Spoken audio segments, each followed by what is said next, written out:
Om Swastiastu, salam rahayu, salam sejahtera buat umat Hindu dimanapun Anda berada, semoga selalu rahayu, rahayu, rahayu.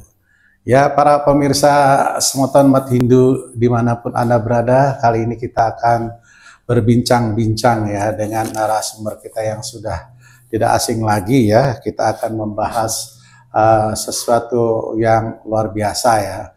Mungkin masih ada kaitan dengan materi yang lalu ya. Nah, di sini materinya adalah Mano Mulam Idam Jagat ya, yang artinya adalah pikiran asal mula dari alam semesta ya. Ya kalau yang umum sih ya power of mind ya. Nah, untuk itu kita sapa beliau dulu, Bapak Agung Krisnanada ya. Mari kita sapa beliau. Selamat sore. Baik, selamat berjumpa kembali para pemirsa Moksa Channel ya. Saya mendoakan para pemirsa semoga dalam keadaan sehat ya, tidak kurang suatu apa, dan sukses dalam segalanya, baik dunia dan yang paling utama adalah sukses dalam spiritual ya. Nah, para pengikut Dharma dan para pencinta Dharma, salah satu ajaran yang sangat penting dari agama kita atau dari Weda itu adalah tentang pikiran atau yang berhubungan dengan pikiran. Nah, seperti yang kita ketahui bahwa manusia atau kita ya itu terdiri dari tiga bagian utama, ya, tiga bagian utama.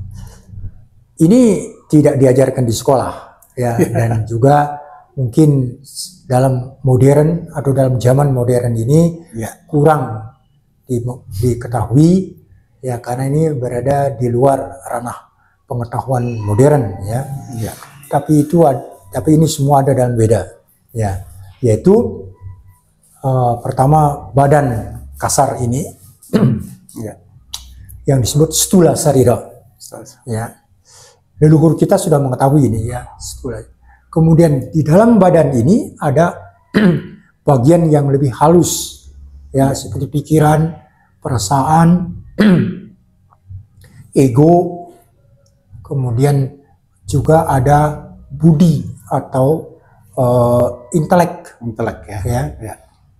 Nah, ini semua disebut badan halus atau suksma sarira. Ya.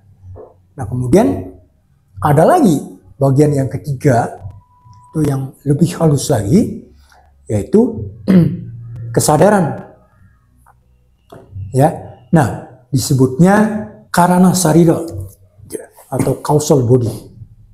Kenapa causal body? Karena badan kasar sama badan halus ini berasal dari kesadaran itu. Jadi kesadaran itu lebih awal dia. Lebih awal. Nah, dari tiga bagian ini, pikiran itu termasuk yang kedua, atau ada di dalam badan kedua, atau badan halus. Tapi sebetulnya pikiran itu tidak hanya ngumpul di sana, dia itu menyebar, ya. Di dalam badan kasar juga ada, ya. Dari ujung rambut sampai ujung kaki itu pikiran itu ada. Saya berkali-kali menyatakan bahwa ini agak berbeda dengan zaman sekarang modern. Umumnya orang modern menganggap bahwa pikir itu hanya ada di kepala, itu kan Pak, hanya ada di otak. Ya. Jadi pikiran dianggapnya adalah aktivitas dari otak, brain, ya, activities of. Tapi kalau menurut Weda, menurut Dharma tidak. Pikiran itu bukan hanya ada di otak, di seluruh badan ini ada. Dan bisa menyebar keluar. Ya, dalam jarak tertentu itu orang bisa merasakan pengaruhnya. Itu karena pikiran itu bisa memancar keluar. Ya, bisa memancar. Nah, dalam bahasa Sanskritnya pikiran disebut mano atau manas. Manas ya. Bahasa aslinya manas. Nah, inilah yang sebetulnya komponen yang sangat penting yang orang-orang zaman sekarang banyak yang tidak menganggap atau tidak menganggap penting atau bahkan tidak tahu peranan daripada pikiran. Ya. Tapi orang zaman dulu, leluhur kita itu sangat paham, sangat mengerti tentang ini, ya, sangat tahu tentang ini. Bahkan mereka luar biasa ahli, ya, dalam hal ini. Sangat disayangkan generasi sekarang itu melupakan. Ini bukan karena kesalahan kita, tapi juga karena pendidikan. Kita mengikuti pendidikan Barat, di mana semua itu hanya berkenaan dengan materi, ya, hanya dengan materi, sehingga pikiran tidak begitu. Baik, kembali lagi. Nah, manas atau mano atau pikiran itu sangat berpengaruh luar biasa pada kehidupan kita ini. Maka di sini sebetulnya saya akan sampaikan the power of pure mind, kekuatan dari pikiran yang murni, yang suci. Nah, ini yang harus kita ketahui, terutama sekali para pengikut Dharma, para pencinta Dharma, dan para umat sedharma. Ya, saya ingin menyampaikan ini supaya para saudara-saudara semua bisa, jangan sampai kita yang punya harta yang begitu hebat tidak mengetahui, gitu, bahkan orang lain yang mempelajarinya. Baik, Pak Agung. Sore Pak Wayan. Ya, sastu nggih. Ya, semoga selalu sehat nggih. Ya. Nah, Pak Agung, kali ini kita akan membahas ya sebuah topik ya yang ya mungkin sudah banyak yang tahu atau mungkin banyak juga pemirsa yang belum tahu ya. Nah, ini mengenai kekuatan pikiran ya, yang manomulam idam jagat ini ya. Ya, mungkin Pak Agung bisa jelaskan ke pemirsa ya, semoga para pemirsa mendapatkan pencerahan di sore hari ini, Pak Agung ya. Terima kasih silakan Pak Agung. Nama beliau itu Maharshi Dakshinamurti. Beliau menyampaikan tentang kekuatan daripada pikiran. Nah, ada 3 komponen, ya. Beliau katakan di sini. Satu, ada jiwa. Jiwa itu adalah individu kita. Jadi kesadaran bahwa kita ini ada. Saya, misalnya saya, Pak Agung, Pak Wayan Amaluddin. Jadi kita berbeda. Nah, anggapan ini muncul dari jiwa, dari individual. Ya, kita merasa bahwa diri kita itu ada jiwa. Kemudian yang kedua, kita punya manas. Dan yang ketiga, ada unsur Tuhan di dalam diri kita, yaitu Atma.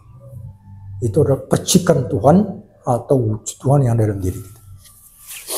Nah, Dharma atau Weda mengajarkan kebahagiaan sejati atau kebahagiaan abadi hanya bisa dicapai apabila jiwa menyatu dengan Tuhan, atau jiwa menyatu dengan Brahman, ya, atau Atma dengan Paramatma. Nah, kalau hal ini terjadi, baru kita bisa merasakan kebahagiaan yang tertinggi yang disebut Ananda. Ya, Ananda itu adalah kebahagiaan tertinggi dan abadi. Ya, kalau di Bali disebutnya suka tanpa wali duka. Artinya kebahagiaan yang tidak diselingi oleh penderitaan. Jadi bahagia aja terus. Tidak ada celah-celah derita, itu nggak ada. Nah, sedangkan kita sekarang sebagai manusia, itu sebetulnya yang kita rasakan di hidup ini bukan ananda, ya, tetapi penderitaan yang disebut dengan samsara, ya, duka. Ya. Nah, duka ini ada celahnya. Nah, celah dari duka itulah yang kita sebut bahagia atau suka. Maka kita sekarang mengalami suka duka gitu aja terus. Penderitaan, senang, sedih, senang lagi, penderita lagi, dan sebagainya. Nah, maka agama kita atau Dharma mengajarkan bahwa kebahagiaan yang tertinggi hanya bisa dicapai kalau jiwa bersatu dengan Brahman atau Atma bersatu dengan Paramatma. Nah, dalam penyatuan ini, dalam proses penyatuan ini, itu yang berperan utama itu adalah manas atau pikiran. Maka itu karena manusia memiliki pikiran dan makhluk lain tidak ada, maka itu hanya manusia yang mampu untuk mencapai moksha.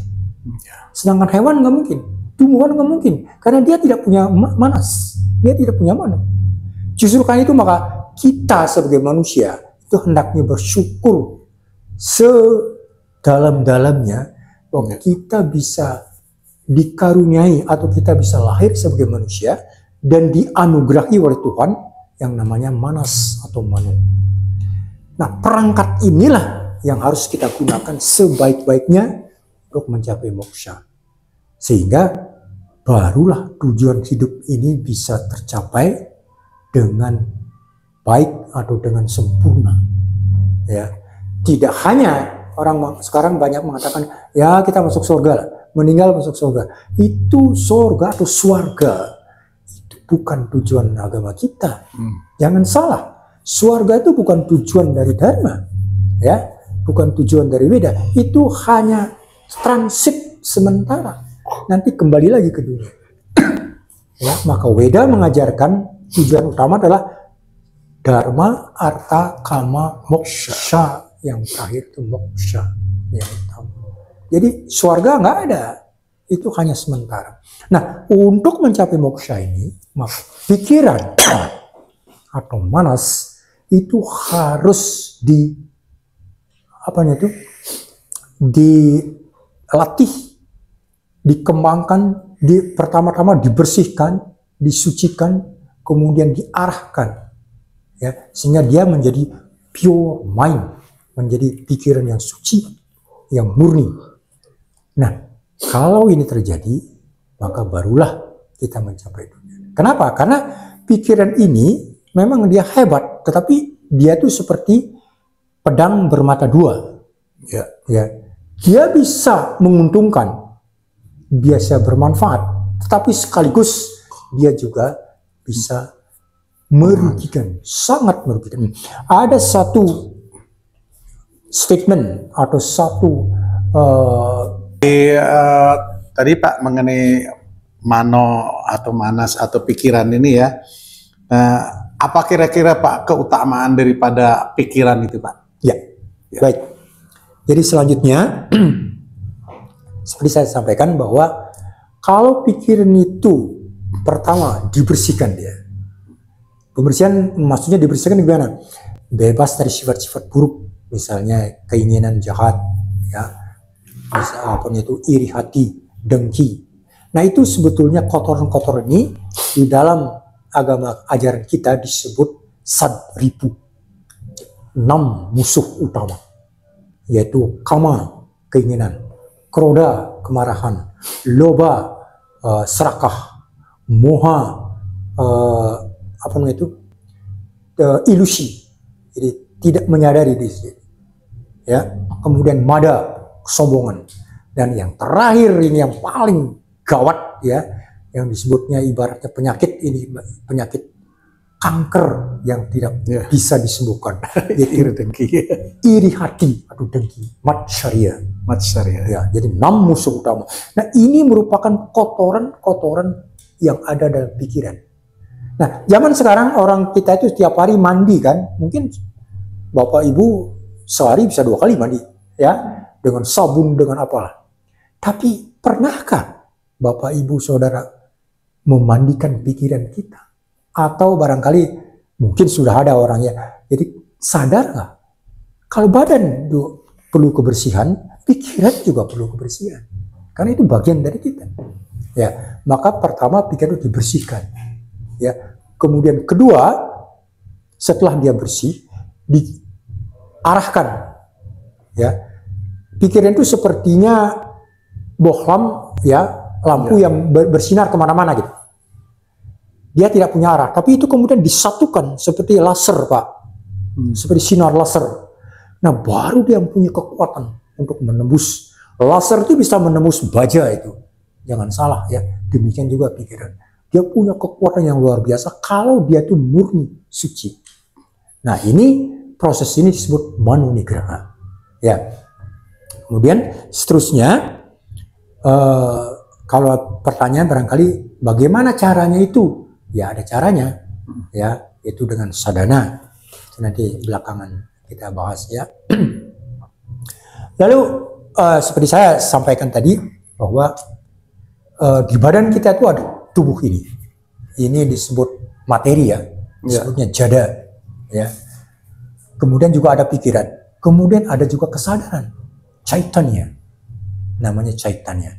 Nah, ini harus disatukan dia, ya. Untuk menyatukan kedua ini, itu adalah fungsi atau kerjaan dari pikiran. Jadi pikir inilah yang menyatukan antara jiwa dengan Brahman, dengan antara materi dengan kesadaran. Ya, ada dalam badan kita kesadaran ada. Kalau dalam bahasa Jawa kunanya leluhur kita menyebutnya citana. Bahasa Sanskritnya caitanya. Citana itu artinya kesadaran. Ya, nah itu harus disinkronkan, bukan disatukan, sinkronkan dengan materi atau tubuh ini. Ya, kita punya tiga badan, maka tiga ini harus disinkronkan. Baik. Lalu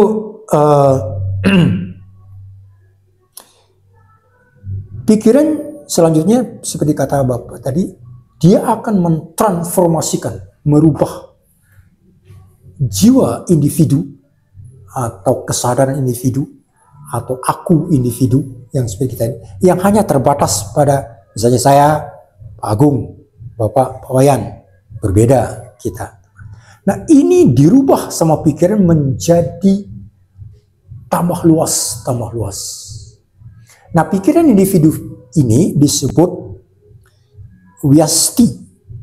Vyasti artinya hanya terbatas, ya, terbatas misalnya pada diri kita. Dia harus dikembangkan sedemikian rupa, ya, menjadi makin luas. Yang tadinya saya, kemudian berubah menjadi keluarga, kemudian berubah menjadi lingkungan, kemudian berubah jadi seluruh umat manusia, kemudian bangsa dulu ya, dulu umat manusia, seluruh makhluk di alam semesta. Nah, semuanya ini disebut samasti atau semesta. Nah, untuk mentransformasikan dari yang individu menjadi semesta, ini adalah pikiran.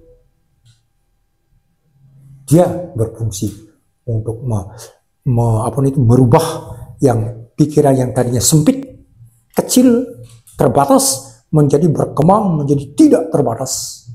Ya, meluas, makin luas, sehingga dia sampai tidak terbatas. Ya, yang tadinya identitasnya hanya saya, misalnya Pak Agung, gitu, ya, kemudian jadi berubah menjadi seluruh umat manusia, ya, semua. Itu semua kerja pikiran, ya. Jadi mengantarkan atau merubah jiwa individu menjadi jiwa semesta atau menjadi Tuhan semesta. Nah, itu Pak. Jadi itulah sebetulnya fungsi ataupun